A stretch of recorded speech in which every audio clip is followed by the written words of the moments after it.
Je voudrais que tout de suite nous puissions afficher deux textes bibliques, l'un dans l'Ancien Testament, Jérémie chapitre 50 verset 5, et l'autre tout à l'heure dans le Nouveau Testament. Venez, attachez-vous à l'Éternel par une alliance éternelle qui ne soit jamais oubliée. Le deuxième texte est dans la première épître de Pierre, au chapitre 3 et au verset 21.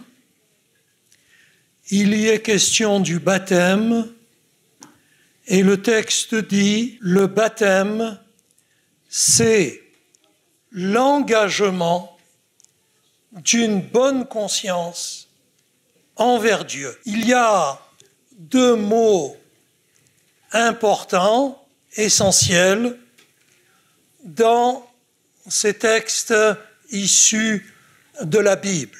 Le premier mot, c'est le mot alliance. Et le second, le mot engagement. Nous savons tous ce qu'est une alliance, j'imagine.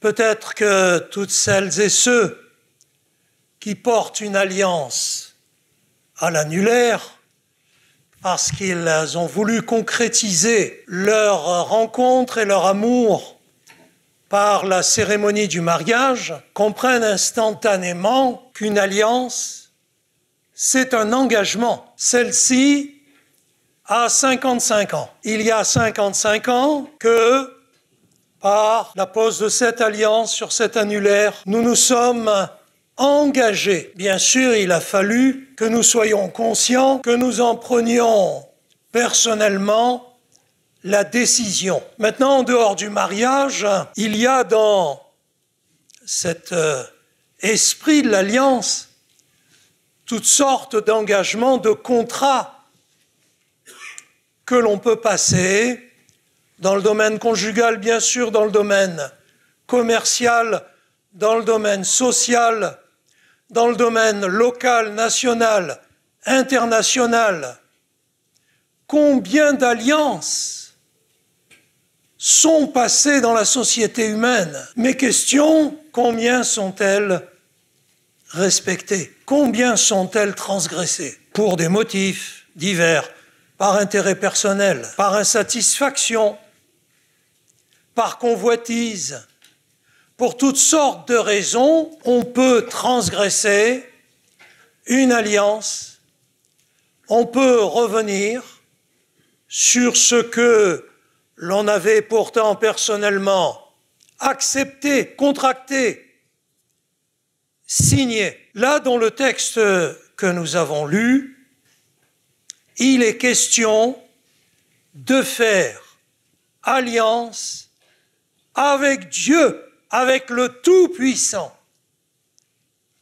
C'est inouï, difficilement compréhensible à vues humaines, que le Créateur de toutes choses, que le Tout-Puissant désire faire avec nous, petits humains, tellement éphémères, tellement insignifiants, une alliance.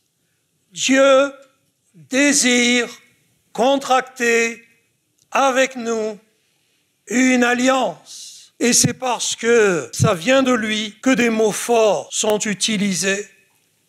Une alliance éternelle et une alliance qui ne soit jamais oubliée. Du côté de Dieu, l'alliance qu'il désire contracter avec nous est éternelle.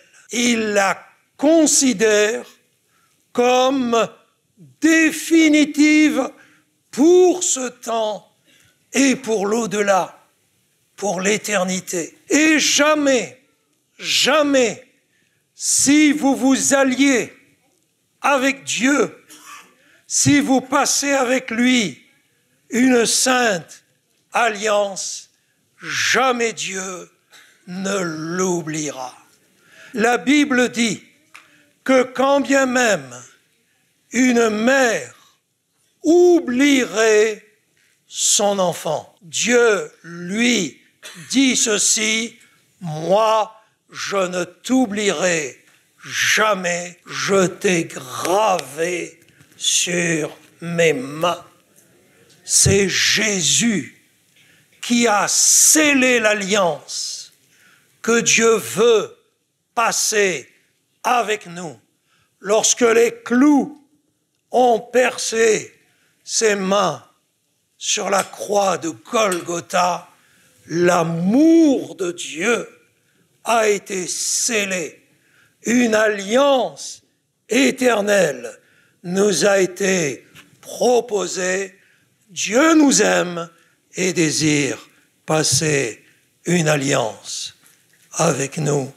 Et jamais, jamais, il ne l'oubliera. Cette alliance, c'est donc un engagement personnel. Il est évident que pour s'engager, il faut être conscient suffisamment et il faut être en capacité de décider. Eh bien, d'après les Saintes Écritures, il en est de même pour le baptême. Le baptême, dont l'origine signifie un plongeon dans l'eau, en souvenir de la mort de Jésus. Je suis enseveli avec lui. Et une résurrection en souvenir de la vie nouvelle, de la vie éternelle que Jésus nous propose au travers de sa résurrection. Le baptême, c'est un engagement.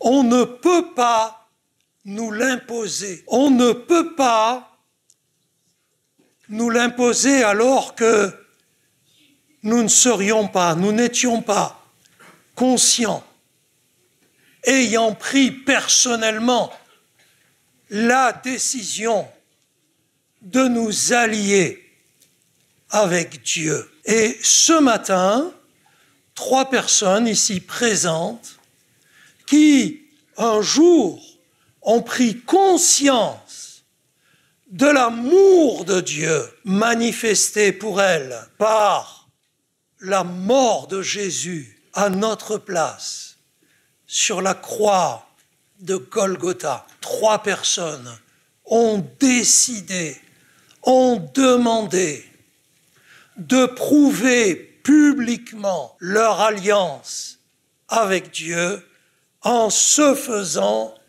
baptiser, en mourant en leur ancienne vie et en ressuscitant à une vie nouvelle, la vie éternelle que Dieu veut nous donner. Mais ces 3 personnes ne sont pas les seules concernées, parce que nous l'avons lu, le texte dit « À tous, venez, attachez-vous à l'Éternel par une alliance éternelle qui ne soit jamais oubliée. » C'est une invitation pour tous. Venez, comme on dit aujourd'hui, ça balaye très large, ça concerne tout le monde. Et cette pensée, nous la retrouvons confirmée dans les évangiles, lorsque l'apôtre Jean écrit que Dieu a tant aimé le monde, qui que vous soyez, d'où que vous veniez, quoi que vous en pensiez, Dieu vous aime, quelle que soit votre couleur, quelle que soit votre origine, quel que soit votre niveau, Dieu vous aime. Et Jésus vous a tellement aimé qu'il a accepté de mourir à votre place sur la croix de Golgotha pour le pardon de votre passé, pour la délivrance de tout votre être et pour le don gratuit de la vie éternelle.